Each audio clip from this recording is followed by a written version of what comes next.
बिस्मिल्लाहिर्रहमानिर्रहीम। अब 3 घंटे हो गए हैं। 3 घंटे से मुझे इन्होंने यहां रखा हुआ है अदालत के अंदर, जाने नहीं दे रहा है। कभी कोई बहाना मारते हैं, कभी कोई बहाना मारते हैं। मैं आज सारी कौम को कह रहा हूं कि अदालत ने मुझे हर जगह बेल दे दी है, मेरे ऊपर अब कोई केस नहीं है, मैं आजाद हूं। उसके बावजूद इन्होंने मुझे यहां किडनैप किया हुआ है, जबरदस्ती रखा हुआ है। मैं सारी कौम को आज ये बताना चाहता हूं कि इनकी बदनीयती है, ये फिर से कुछ करना चाहते हैं। सारी कौम तैयार हो जाए कि एक जब अदालतों के फैसले नहीं माने जा रहे, जिस मुल्क के अंदर कानून की हैसियत ही खत्म हो गई है, तो अवाम को पुरअमन एहतजाज करना चाहिए।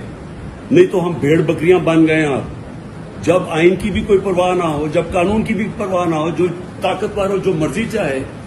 आज सुनाता हूँ उसने इस्लाम के लिए क्या क्या किया है। सबसे पहले दुनिया की चोटी यानी अक़वाम मुत्तहिदा में सबके सामने कहा कि हमारे नबी पाक सल्लल्लाहु अलैहि वसल्लम की तौहीन मत करो। जब आप लोग उनकी शान में गुस्ताखी करते हो तो हमारा खून खौलता है और फिर मुसलमान आपे से बाहर होता है। जिसके बाद दुनिया ने देखा कि अरब मुमालिक भी जाग उठे। रूसी सदर प्यूटन ने भी हाँ में हाँ मिलाई। चेचनिया के मुसलमान अश अश कर उठे। उर्दगान ने गले से लगाया। मोहम्मद बिन सलमान चलकर पाकिस्तान आया। मलेशिया, कतर, अमारात, ईरान, अफगानिस्तान, बांग्लादेश, गर्ज हर मुसलमान मुल्क ने उस शख्स को खराज तहसीन पेश किया। इसी इस्लामी जमहूरिया पाकिस्तान में कुरान मजीद और दीगर पाक किताबों के लिए इम्पोर्ट किए जाने वाले पेपर तक पे टैक्स लगा हुआ था, जो टैक्स इस इमरान खान ने खत्म कर दिया कि दीनी कुतब हर पाकिस्तानी कम से कम हदिया में खरीद सके। समुंदर पार श्रीलंका में वबा से मरने वालों को जला दिया जाता था। वहां के मुसलमानों की दुहाई सुनकर इस इमरान खान ने श्रीलंकन हुक्मरान को इस बात पर कायल किया कि मुसलमानों को अपने प्यारों को जनाजे पढ़ाने दो, जिसकी बात मानते हुए श्रीलंका की हुकूमत ने कानून बदल दिया। सरवरे कायनात की विलादत पर दरूदो जिक्र मुस्तफा और असम्बलियों में चरागा करके इस वतन की फिजाओं को हजूर के जिक्र से मुअत्तर कर दिया। रहमतुल लिल आलमीन एकेडमी बना दी कि जिसमें उलमा इकराम को शामिल किया और कहा इस कौम के बच्चों को नबी पाक सल्लल्लाहु अलैहि वसल्लम की जिंदगी पर चलना सिखाएं। स्कूलों, कॉलेजों, यूनिवर्सिटियों में कुरान पाक उर्दू में पढ़ना लाजिम करार दे दिया कि इसके बगैर डिग्री भी नहीं दी जाएगी। इय्याक नअबुदु व इय्याक नस्तईन का विर्द करने वाले इस इमरान खान का चर्चा पूरी दुनिया के मीडिया पर हुआ कि इस दुनिया में एक मुसलमान लीडर ऐसा भी है जो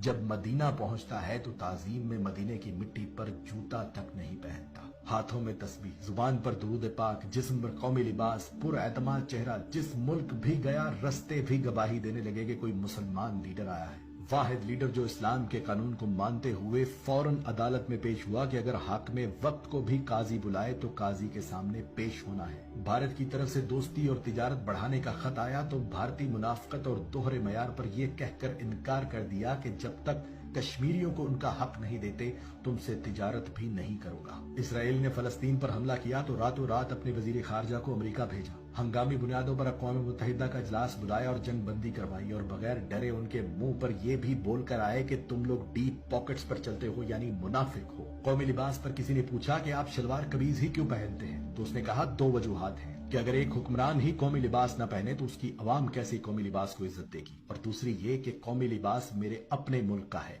मेड इन पाकिस्तान है, तो मैं चाहता हूं कि हम मेड इन पाकिस्तान चीजें ही इस्तेमाल करें और जब तक मैं खुद मिसाल नहीं बनूंगा दूसरों से भी तवक्को नहीं करनी चाहिए। यहां तक कि बैंक मुलाजमीन को भी कहा कि आप लोग भी कोशिश करें कौमी लिबास पहने, क्योंकि कौमी लिबास में सादा अवाम आपसे ज्यादा एतमाद से बात कर सकते हैं। वो और बात है कि उसके इस मशवरे पर मेरे टीवी चैनल्स पर बैठे फनकारों और तज्जिया निगारों ने मजाक में उड़ा दिया। वाहिद लीडर जिसने बेहयाई खत्म करने के लिए औरतों को कुरान के मुताबिक कहा कि पर्दा करें, कपड़े ठीक पहने, हालांकि ये ऐन हुक्म कुरान है कि अपनी औरतों से कह दो कि जब बाहर निकले तो अपना जिस्म ढांप ले।